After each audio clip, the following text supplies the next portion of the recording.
অন্তঃপৰিল তৃতীয় পৰ্যায়ৰ লোকসভা নিৰ্বাচন ৬৫% ভোটদানৰ হাৰেৰে ৯৪টা সমষ্টিত অন্ত পৰিছে ভোটগ্ৰহণ।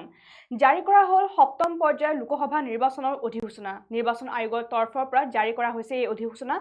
সপ্তম পৰ্যায়ৰ মনোনয়ন পত্ৰ দাখিলৰ অন্তিমটো দিন ধাৰ্য কৰা হৈছে ১৪ মে'ত। এই বিষয় সন্দৰ্ভত জনাই যাম সবিশেষ।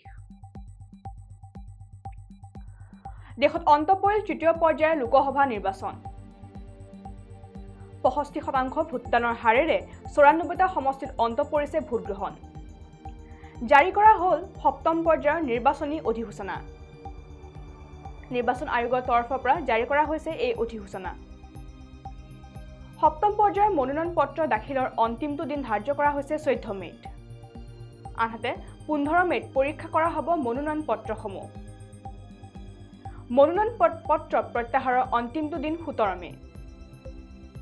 আনহাতে অন্তিম পৰ্যায়ৰ নিৰ্বাচনতে বাৰাণসীৰ পৰা প্ৰতিদ্বন্দ্বিতা কৰিব প্ৰধানমন্ত্ৰী নৰেন্দ্ৰ মোদীয়ে। আৰু আমি যিহেতু জনাইছোঁ যে ইতিমধ্যে দেশত অন্ত পৰিছে তৃতীয় পৰ্যায়ৰ লোকসভা নিৰ্বাচন আৰু ১২খন ৰাজ্য মুঠ ৯৪টা সমষ্টিত ইতিমধ্যে অনুষ্ঠিত কৰা হৈছিলে তৃতীয় পৰ্যায়ৰ লোকসভা নিৰ্বাচন।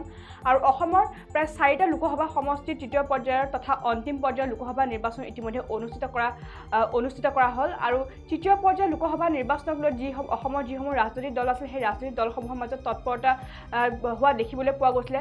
আৰু তেওঁলোকৰ যি নিৰ্বাচনী প্ৰচাৰসমূহ আছে সেই নিৰ্বাচনী প্ৰচাৰসমূহো তৃতীয় পৰ্যায়ৰ লোকসভা নিৰ্বাচনৰ পূৰ্বে তুংগত উঠা দেখিবলৈ পোৱা গৈছিলে। আৰু ইতিমধ্যে অসমত অন্তিম পৰ্যায়ৰ তথা তৃতীয় পৰ্যায়ৰ লোকসভা নিৰ্বাচন ইতিমধ্যে অন্ত পৰিছে। আৰু অসমৰ প্ৰায় ৪৭গৰাকী যিসকল প্ৰাৰ্থী আছে সেই ৪৭গৰাকী প্ৰাৰ্থীৰ ভাগ্য ইতিমধ্যে EVMত বন্দী কৰা হৈছে। আৰু ইয়াৰ পিছতে এতিয়া সমগ্ৰ দেশত যিহেতু তৃতীয় পৰ্যায়ৰ মঙলবাৰৰ দিনটোত তৃতীয় পৰ্যায়ৰ লোকসভা নিৰ্বাচন অনুষ্ঠিত কৰা হ'ল। মুঠ ১২খন ৰাজ্যত ৯৪টা সমষ্টিত ইতিমধ্যে তৃতীয় পৰ্যায়ৰ লোকসভা নিৰ্বাচনৰ ভোটগ্ৰহণ সম্পন্ন কৰা হৈছে।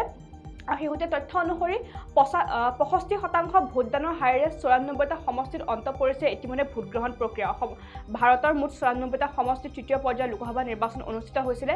আৰু সেই ৯৪টা সমষ্টিত মুঠ ৬৫% ভোটদানৰ হাৰেৰে ইতিমধ্যে ভোটগ্ৰহণ প্ৰক্ৰিয়াসমূহ অন্ত হোৱা দেখিবলৈ পোৱা গৈছে।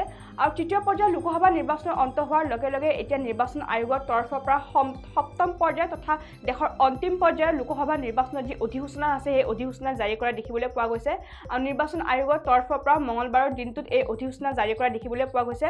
আৰু সপ্তম পৰ্যায়ৰ নিৰ্বাচনৰ অৰ্থাৎ সপ্তম পৰ্যায়ৰ যি লোকসভা নিৰ্বাচন আছে সেই সপ্তম পৰ্যায়ৰ লোকসভা নিৰ্বাচনৰ মনোনয়ন পত্ৰ দাখিলৰ অন্তিমটো দিন ধাৰ্য কৰা হৈছে ১৪ মে'ত। আনহাতে ১৫ মে'ত পৰীক্ষা কৰা হ'ব সেই মনোনয়ন পত্ৰসমূহ। অৰ্থাৎ যিসকল প্ৰাৰ্থীয়ে সপ্তম পৰ্যায়ৰ লোকসভা নিৰ্বাচনৰ বাবে প্ৰতিদ্বন্দ্বিতা আগবঢ়াইছে সেইসকল প্ৰাৰ্থীয়ে ১৪ মে'ত তেওঁলোকৰ যি মনোনয়ন পত্ৰ আছে সেই মনোনয়ন পত্ৰসমূহ দাখিল কৰিব লাগিব। আৰু লগতে ১৫ মে'ত পৰীক্ষা কৰা হ'ব তেওঁলোকৰ মনোনয়ন পত্ৰসমূহ। অৰ্থাৎ যিসকল প্ৰাৰ্থীয়ে মনোনয়ন পত্ৰসমূহ দাখিল কৰিছে সেই মনোনয়ন পত্ৰসমূহ ১৫ মে'ত নিৰ্বাচন আয়োগৰ তৰফৰ পৰা যিসমূহ কাম কাজ আছে সেই কাম কাজৰ তৰফৰ পৰা সেই মনোনয়ন পত্ৰসমূহ পৰীক্ষা কৰা হ'ব।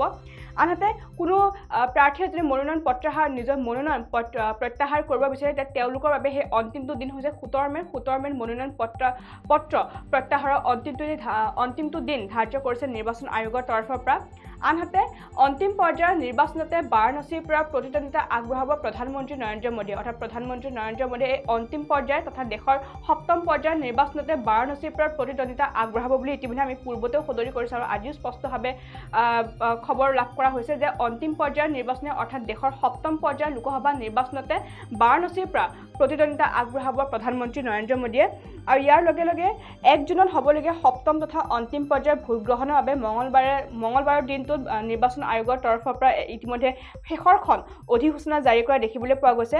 আৰু এই পৰ্যায়ত 7খন ৰাজ্য আৰু এটা কেন্দ্ৰীয় শাসিত অঞ্চলত 57খন আসনৰ বাবে ইতিমধ্যে নিৰ্বাচন অনুষ্ঠিত কৰা হ'ব। আৰু এই পৰ্যায়ত উত্তৰ প্ৰদেশ আৰু পাঞ্জাৱৰ 13খন আসনৰ বাবে, পশ্চিমবংগৰ 9খন, বিহাৰৰ বাবে 8খন, উৰিষ্যাৰ বাবে 6খন, হিমাচল প্ৰদেশৰ বাবে 4খন, ঝাৰখণ্ডৰ বাবে 3খন আৰু কেন্দ্ৰীয় শাসিত অঞ্চল চণ্ডীগড়ৰ বাবে এখন আসনৰ বাবে নিৰ্বাচন ইতিমধ্যে অনুষ্ঠিত কৰা হ'ব বুলি ইতিমধ্যে তথ্য সদৰি কৰা হৈছে। আৰু এই পৰ্যায়ৰ অৰ্থাৎ সপ্তম পৰ্যায়ৰ লোকসভা নিৰ্বাচনৰ বাবে যি মনোনয়ন পত্ৰ দাখিলৰ দিন আছে সেই মনোনয়ন পত্ৰ দাখিলৰ অন্তিমটো দিন হৈছে ১৪ মে'। আনহাতে মনোনয়ন পত্ৰ ১৫ মে'ত পৰীক্ষা কৰা হ'ব বুলি ইতিমধ্যে তথ্য সদৰি কৰা হৈছে। আৰু ইয়াৰ লগতে কোনো প্ৰাৰ্থীয়ে যদি নিজৰ মনোনয়ন পত্ৰ প্ৰত্যাহাৰ কৰিব বিচাৰে তেতিয়া তেওঁলোকৰ বাবে ১৭ মে' দিনটো ইতিমধ্যে ধাৰ্য কৰা হৈছে নিৰ্বাচন আয়োগৰ তৰফৰ পৰা। আৰু উল্লেখযোগ্য যে প্ৰধানমন্ত্ৰী নৰেন্দ্ৰ মোদীয়ে প্ৰতিদ্বন্দ্বিতা কৰিব লগা উত্তৰ প্ৰদেশৰ বাৰাণসী লোকসভা সমষ্টিটো এই পৰ্যায়তে অৰ্থাৎ সপ্তম পৰ্যায়ৰ লোকসভা নিৰ্বাচন অনুষ্ঠিত কৰা হ'ব আৰু সপ্তম পৰ্যায়ৰ লোকসভা নিৰ্বাচনতে আচলতে প্ৰধানমন্ত্ৰী নৰেন্দ্ৰ মোদীৰ ভাগ্য নিৰ্ণয় হোৱা দেখিবলৈ পোৱা যাব